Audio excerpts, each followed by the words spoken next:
kui sa tahaks ikka sinu kodus sellel pühade hooajal selline vahva kuusetrio kaunistaks, siis oled täpselt õige video juurde sattunud.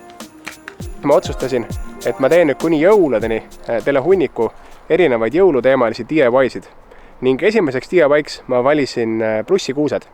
Selleks, et teie elu natuke lihtsamaks teha, ma panen need plaanid ka siia videosse ning kui mul oli materjali kokku löödud, ma käisin depos, ostsin 45x70 plussi, sest see oli tol hetkel kõige parema meetri hinnaga ning lisaks ma ei saa pikemat materjali kui 3 meetrit oma autoga vedada. Kõige lihtsam ja mugavam variant, nagu ikka selliste detailide välja lõikamiseks, loomulikult järkamissaag.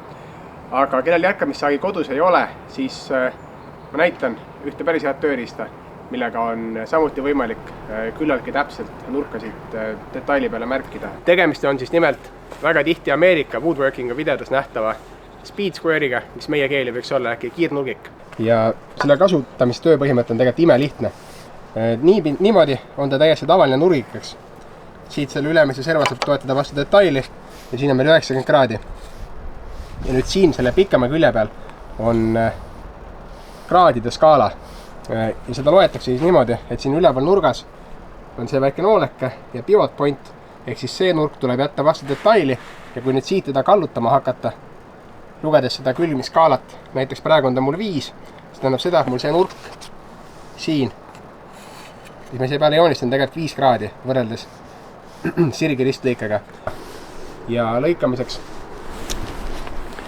võib jumala vabalt kasutada tavalist käsisaagi. Selliste uue projektide juures ei tule tegelikult mitte keegi vaatama, kui täpselt nurgad tehtud on ja puit kuni õues mängib ka. Ja nüüd kui tükid on välja lõigatud, siis ei jää üle muud, kui otsida omale üks sobiv silepind, kas siis maja esinda kiviparkett või rõdupõrand või minu puhul garaažipõrand ning jupid kokku sobitud omavahel joonise järgi ning kokku kruvida ja ongi üks plussikuuse raam valmis.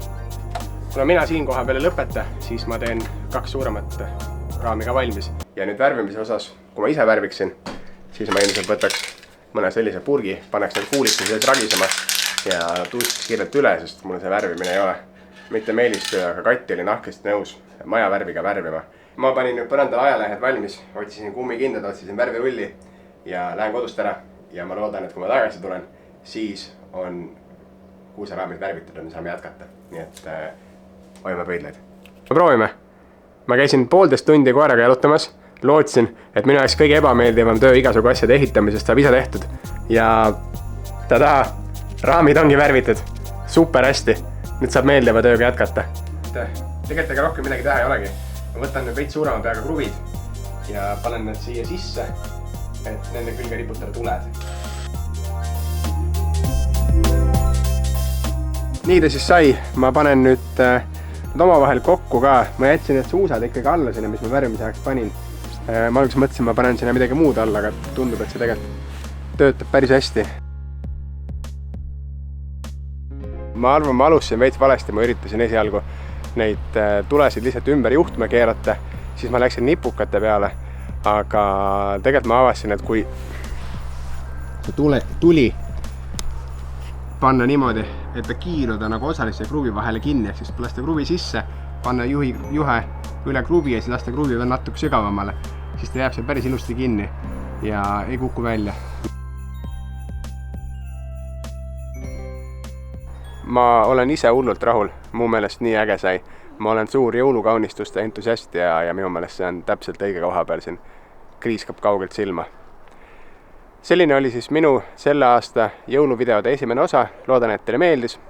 Äkki keegi ehitab minu eeskujul ka ise endale sellise. Kui te seda teete, kirjutage kommentaaridesse, saatke pilt. Ja kohtume juba järgmises videos. Ma lähen nüüd otsin üles oma punaste jõulutuledega jõululooma. Max, tõsi. Tee tšau. Jaa, tubli poiss.